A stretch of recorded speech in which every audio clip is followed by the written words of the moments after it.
পুরুষের মহিলাদের প্রতি আকর্ষণ থাকবেই। আল্লাহ এটা মানুষের ভিতর দিয়ে দিয়েছেন, আর এটা কোথাও চলে যাবে না। নারীরাও নিজেদের জন্য সঙ্গীর খোঁজ করবেই, এটাও আল্লাহ তাদের ভিতরে দিয়েছেন। এটা প্রকৃতিতেই রয়েছে, এই কারণেই পরিবার তৈরি হয়।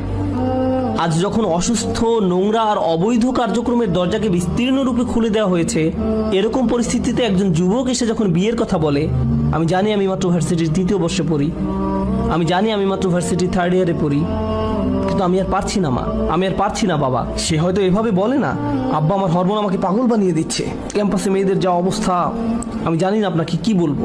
সত্যি একটা মেয়ে আমাকে শুধু মেসেজ দিয়েই যাচ্ছে। কেউ তো আর এভাবে তার বাবা মাকে বলবে না। সে হয়তো বলবে, মা আমি মনে করি আমার বিয়ে করা উচিত। সে ইঙ্গিতে ভালোভাবে বলার চেষ্টা করবে। আর তখন কোনো পিতামাতা এই যুবক ছেলেটাকে অপমানিত করতে শুরু করলো। ওহ, তুমি ধৈর্য ধরতে পারো না, নিজেকে নিয়ন্ত্রণ করতে পারো না। আমি 40 বছর বয়সে বিয়ে করেছি। কিভাবে আপনি 40 বছর বয়সে বিয়ে করেছেন? আপনার তো এখনই বয়স 50 বছর। তো আমরা পিতামাতারা অনেক সময় এই ব্যাপারটাকে অত্যাচার এবং দমন করার চেষ্টা করি, যা আল্লাহ প্রাকৃতিকভাবে আমাদের ভেতরে দিয়ে দিয়েছেন। বিশেষত আজকের দিনে যখন হারামকে অত্যন্ত সহজ করে দেওয়া হয়েছে, আপনাকে স্বাভাবিক নিয়ম নীতির বাইরে গিয়ে হালালকে সহজ করে দিতে হবে। সাধারণ নিয়মকানুনের বাইরে যেতে হবে।